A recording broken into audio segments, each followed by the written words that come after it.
네, 안녕하세요. 무용글로벌입니다. 오늘은 제가 베트남의 싱글맘의 생활에 대해서 한번 말씀드려 보도록 하겠습니다. 우리나라에서도 싱글맘이 있지만 우리나라에서는 우리 아이들을 위해서라도 싱글맘인 것을 사실은 잘 안 알리려고 합니다. 그죠? 일부러 주위에서 물어본다고 하더라도 굳이 물어보기 전에 굳이 자기가 대답하지도 않고 하는데요. 근데 이 나라에서 살다 보면은 보통 이렇게 어떨 때는요, 제가 물어보지도 않았는데도 불구하고 자기가 싱글맘이라는 얘기를 편하게 할 때가 있습니다. 우리나라에서는 이제 싱글맘을 이렇게 보는 시각이 뭐 좋다 나쁘다를 떠나서 일단은 조금 밝히지 않으려고 하는 그런 사회적 분위기가 있는데, 여기 베트남에서는 싱글맘이 상대적으로 많다 보니까 그런지 몰라도 싱글맘을 숨기려고 하는 경우는 잘 없어요.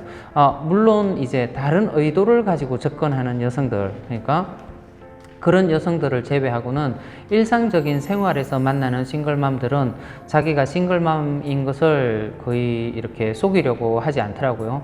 제가 일하는 곳에서 특히 싱글맘들을 많이 만났습니다. 그런 싱글맘들을 이렇게 만나서 얘기를 하다 보면 우리나라와 다른 좀 특성들이 있는데요. 어떤 것들이 있냐면 비슷한 거는, 우리나라와 비슷한 걸 먼저 말씀드릴게요. 우리나라와 비슷한 건 뭐냐면 자식들을 위해서 엄청나게 열심히 일을 합니다. 그리고 자식뿐만 아니라 이제 보통 싱글맘인 경우에는 집으로 돌아와서, 그러니까 친정으로 돌아와서 부모들이 있으면 부모와 같이 사는 경우도 많이 있습니다. 물론 이제 지방을 떠나와 있는 경우는, 어떤 경우에는 이제 만약에 여기가 다낭인데 저기 광남 같은 데가 원래 집이다 그러면 거기에 이제 그 할머니한테 아기를 맡기고 이렇게 오는 경우도 많이 있습니다. 이쪽에 도시로 일을 하기 위해서. 왜냐면 돈을 벌어서 그 가족들을 부양해야 되기 때문에 그렇죠. 그런데 이제 다낭 같은 경우는 이렇게 이제 자기의 친정으로 돌아와서 생활을 하는 경우가 많이 있습니다. 그러면 친정에 어머님 아버님이 경제력이 있으면 몰라도 경제력이 없다고 하면 그 어머님 아버님도 돌보고, 그 다음에 자기 자식들도 다 이렇게 돌보려고 하는 그런, 이제 책임져야 한다는 그런 책임감이 좀 강한 편입니다. 그래서 우리나라도 마찬가지죠. 그죠? 자식들을 위해서 거의 희생하지 않습니까? 그죠? 옛날 우리 어머님들은 더 그랬고요. 어머님 혼자서 뭐 자식들 여럿을 키우고 그런 경우도 많았는데요. 여기도 그런 게 비슷합니다. 지금 현재 우리 한국 나라도 그렇지만, 이 나라 친구들도 근데 자기 자식들을 위해서 많은 것들을 희생을 합니다.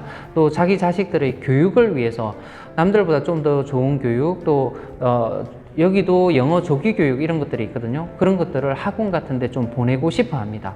그리고 아직까지 여기는 촌지가 있습니다. 그게 뭐냐면 학교 선생님에게 아이를 맡겼잖아요. 유치원에 아이를 맡겼으면 자기 아이를 맡긴 선생님한테 돈을 조금씩 주고 어떤 날일 때 선물을 주고 이렇게 해야만, 주기적으로 돈을 줘야만 자기 자식을 잘 봐준다는 그런 그게 있습니다. 그러니까 그런 이제 돈을 지불하기 위해서, 또 이제 자기 아이들의 교육적인 부분, 옷 입히는 거 이런 것들은 우리나라처럼 그렇게 부심이 있지는 않은 것 같습니다. 그런데 교육에 대한 부심은 상당히 큰 편입니다. 그걸 위해서 이 친구들이 일을 엄청나게 열심히 하고요. 그 다음에 일도 잘 가리지 않습니다. 그게 무슨 말이냐면, 자기가 일을 한 개 하고 있다고 하더라도 돈 되는 일이 또 있으면 또 제2의 직업, 제3의 직업을 이렇게 얘들은 쉽게 이렇게 접근을 하더라고요. 그러니까 내가 좋은 직장이 있으니까 이 일을, 딴 일을 말라고 해, 이렇게 안 하고요. 자기의 첫 번째 직장이 돈이 잘 된다고 하더라도 또 다른 일 더 기회를 이렇게 계속 엿보는 게 이 나라 그 싱글맘의 특징입니다. 자, 그런데 그런 부분들은 가족을 책임지려 하고 자식을 책임지려 하고 하는 부분들은 우리나라와 비슷한 부분인데요. 그런데 좀 다른 부분은 뭐냐면 이런 것들입니다. 이 친구들이 이제 사회에 나와서 이제 일을 하지 않습니까? 그리고 일하는 도중에 어떤 뭐 모임이나 파티나 이런 것들이 있으면 우리는 어떡합니까? 보통 아이들이 집에 있으면은 사실은 그런 모임도 자제를 하고 잘 안 나가려고 하지 않습니까? 그죠? 가정을 돌보기 위해서. 그런데 이 친구들은 그렇지 않더라고요. 저녁에 파티가 있거나 친구들 모임이 있거나 이렇게 하면 또 파티 복장을 입고 그 모임 같은 데를 나와서 즐기고 하더라고요. 또 뭐 심지어는 저기 우리나라 나이트클럽 같은 바나 이런 걸 가기 좋아하는 이렇게 싱글맘들은 낮에는 애들을 돌보고요. 또 밤에는 그런 데 가서 또 자기가 즐기고 싶은 그런 문화들이나 이런 것들을 즐기는 것에 그렇게 눈치를 보지 않더라고요.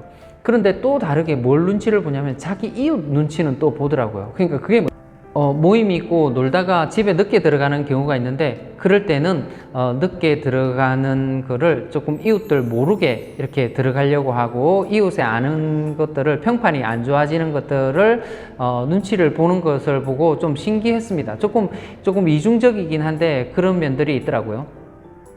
그리고 이 친구들이 또 페이스북하고 잘로의 관리를 엄청 열심히 하거든요.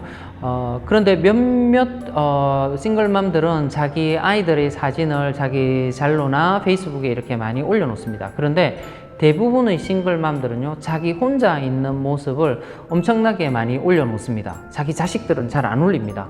이렇게 자기 자식들의 이쁜 모습을 올리는 부모들도 있고 같이 사진 찍은 모습들도 있는데, 제가 보기에는 더 많은 부분, 더 많은 퍼센테이지의 싱글맘들이 자기의 모습, 자기의 이쁜 모습들만 계속 올립니다.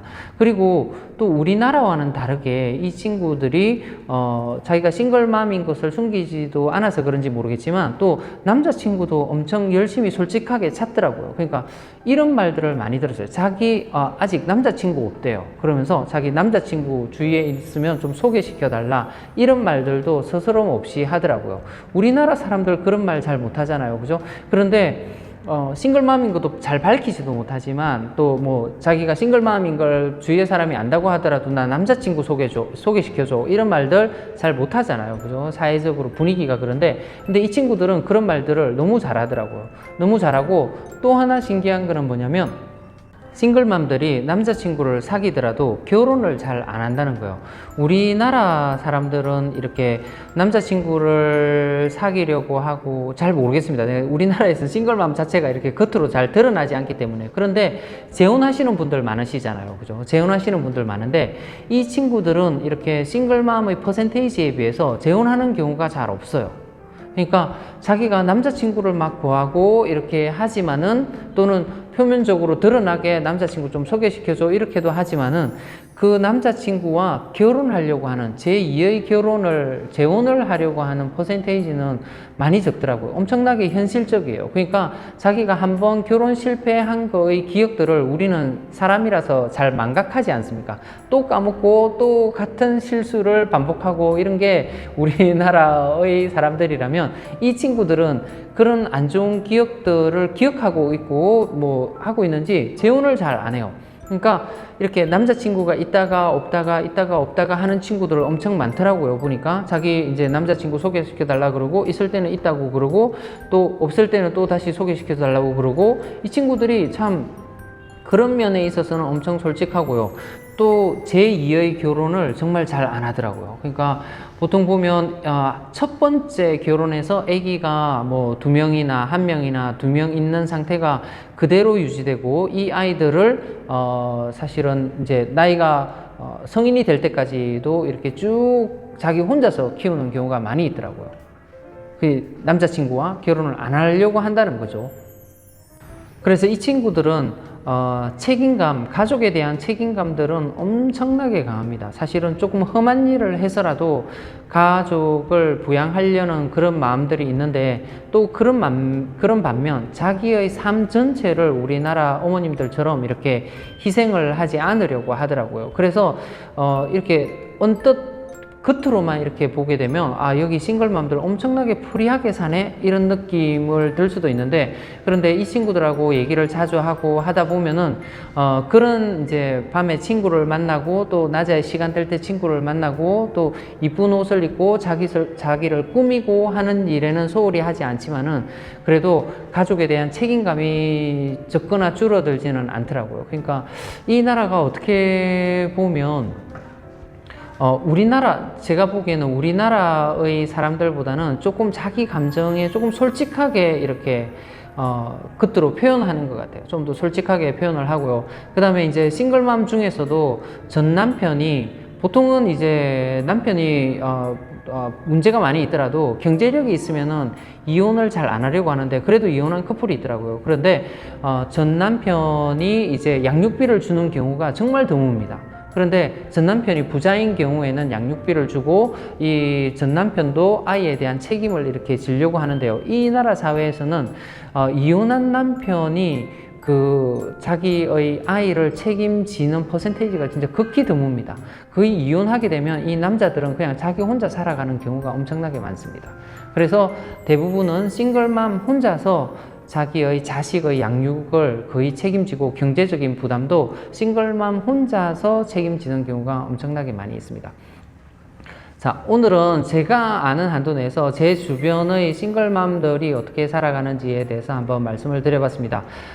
저보다 더 오래 사셨고 이 부분에 대해서 잘 아시는 분들 댓글로 좀 달아주시고요. 오늘도 시청해 주셔서 대단히 감사합니다.